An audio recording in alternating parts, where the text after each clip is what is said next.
Miss হবে না আপনার পছন্দের টিভি শো। দেখুন জি5 অ্যাপে একদম ফ্রি। সতীশ, তোমার সামনে সতীশ দাঁড়িয়ে। হ্যালো শ্রী। হ্যাঁ রাজ, বলো। শ্রী,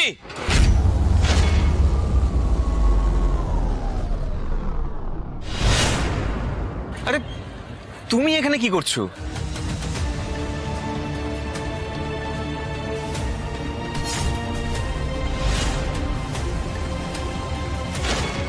সতীশ, তোমার সামনে সতীশ দাঁড়িয়ে।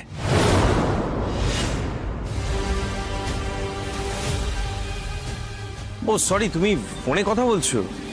আমি একটা ইম্পর্টেন্ট কলে আছি সতীশ, একটু পরে কথা বলছি আপনার সাথে। হ্যাঁ বলো। তুমি বোধহয় ব্যস্ত আছো। না না, তুমি কথা বলতে চাইলে আমি কিন্তু তোমার সঙ্গে কথা বলতে পারি রাজ।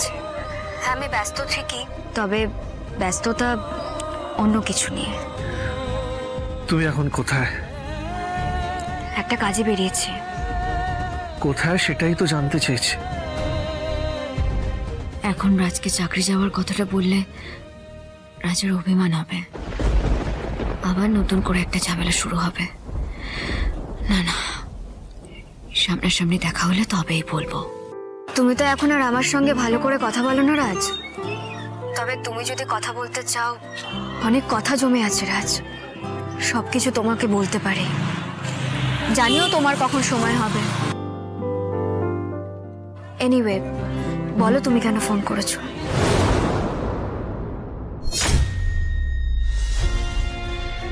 হ্যালো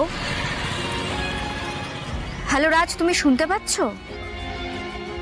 আমিও দেখা হলে কথা বলবো শ্রী, অনেক কথা জমে আছে, সামনাসামনি বলা দরকার। বেশ, কখন বাড়িতে আসবে তুমি?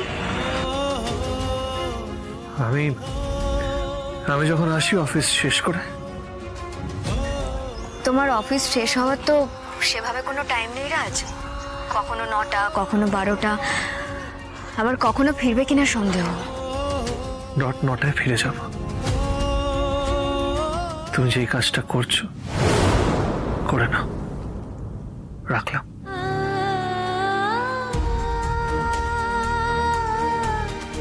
জানি না রাজ বোধহয় আবার রাগ করলো, তবে চাকরি খুঁজতে বেরিয়েছে শুনলে তুমি হয়তো আরো ক্ষেপে যেতে রাজ। তখন হয়তো আজ কথা বলতে চাও, এটাও মুখ ফুটে বলতে না।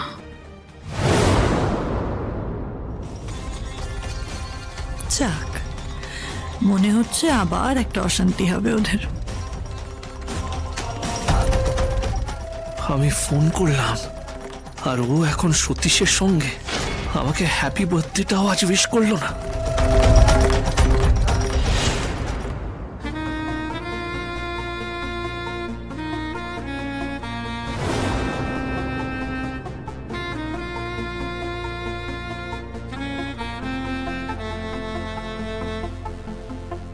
কি হয়েছে রাজ? তোমাকে খুব আপসেট দেখাচ্ছে।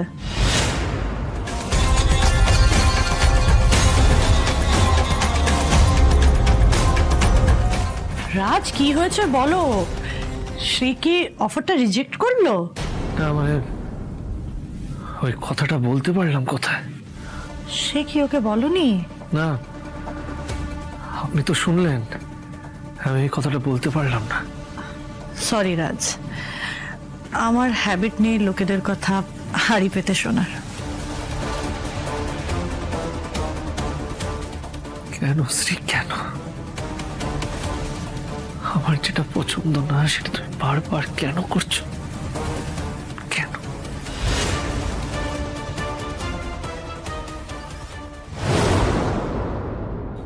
ডোন্ট মাইন্ড শ্রী, আমি অ্যাকচুয়ালি তোমাকে ডিস্টার্ব করতে চাইনি। এই অফিস পাড়ার কাছে তোমাকে দেখে আমি অবাকই হলাম, কারণ তোমার অফিস তো অন্যদিকে। তুমি এখানে কি করছো? চাকরি খুঁজতে বেরিয়েছি। যাই হোক, আমি আবারও আপনাকে সরি বলছি রাজের হয়ে। আপনার তো অনেকটাই চোট লেগেছে। ও না না, আমার কিছু হয়নি, আই এম অ্যাবসলিউটলি ফাইন। কিন্তু তুমি চাকরি খুঁজছো এটা আমি ঠিক বুঝলাম না। কাল তো আমি তোমাকে ড্রপ করে দিয়ে। আমার চাকরিটা চলে গেছে তাই। যদি ওটা থাকতো তাহলে এটা আর খুঁজতে আসতাম না। ও মানে গতকাল যে ঝামেলাটা হলো তার জন্য কি কোনো সমস্যা হয়েছে?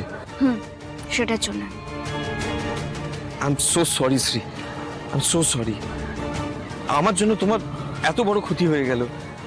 I am so sorry. আমি জানি না আমি কি করলে পুরো ঘটনাটাকে আমি এড়িয়ে যেতে পারতাম। Don't be. আপনি কেন শুধু শুধু সরি বলছেন? এটা হয়তো হাওয়ারই ছিল। তাছাড়া আপনি তো প্রথমে ঝামেলাটার মধ্যে জড়াননি। মা ঠাকুমারা হয়তো এটাকেই কপাল বলেন, যেটা আমার খারাপ। এনিওয়ে আমি আসি। হ্যাঁ, 1 সেকেন্ড, সরি। 1 মিনিট শ্রী, তুমি অফিস পাড়ায় চাকরির খোঁজে এসছো, ভালোই হয়েছে।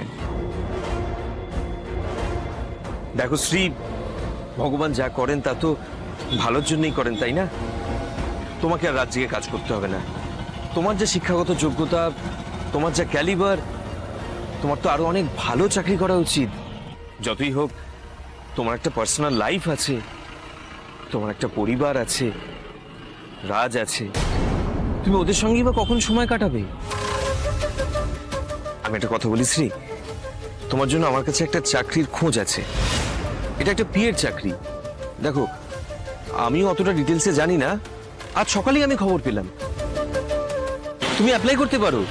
দেখো, দিনের চাকরি 10টা থেকে 6টা, বাকি সময়টা তোমার আর রাজের। সতীশ কি তার মানে সত্যি এতটা বদলে গেছেন? এতটা ভাবছেন উনি? আপনি কি একটু ডিটেলে আমাকে চাকরিটার ব্যাপারে বলতে পারবেন? হ্যাঁ, ওটা অ্যাকচুয়ালি একটা সফটওয়্যার কোম্পানির কোনো একটা প্রজেক্টের পিএর চাকরি। কিন্তু তারা আমাকে কেন নেবে? না না, দেখো আমি যতদূর জানি ওরা জেনারেল ক্যান্ডিডেটও অ্যালাউ করছে। তুমি একবার নিজেই কথা বলে নাও না। দেখো, আমি নিজেও না অত ডিটেলসে জানি না। তুমি অ্যাপ্লাই করে দেখো, যদি না হয় তারপর না হয় অন্য কোথাও ইন্টারভিউ দেবে, তাই না? কিন্তু একবার চেষ্টা করতে দোষ কি, তাই না? তোমার কাছে কাগজ পেন আছে? দাও দাও দাও দাও দাও, আমাকে তাড়াতাড়ি দাও।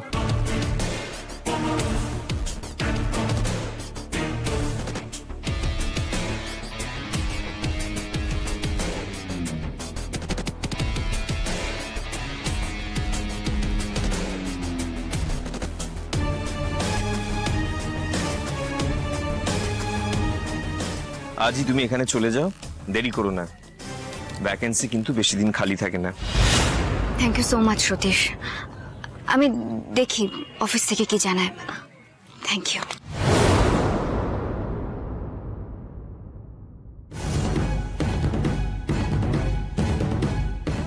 শ্রী, সতীশ চ্যাটার্জি যা চায় তাই পেয়ে অভ্যস্ত, আর এবারেও সেটা পাবো। জি5 ডাউনলোড করুন আর সব এপিসোড দেখুন একদম ফ্রি।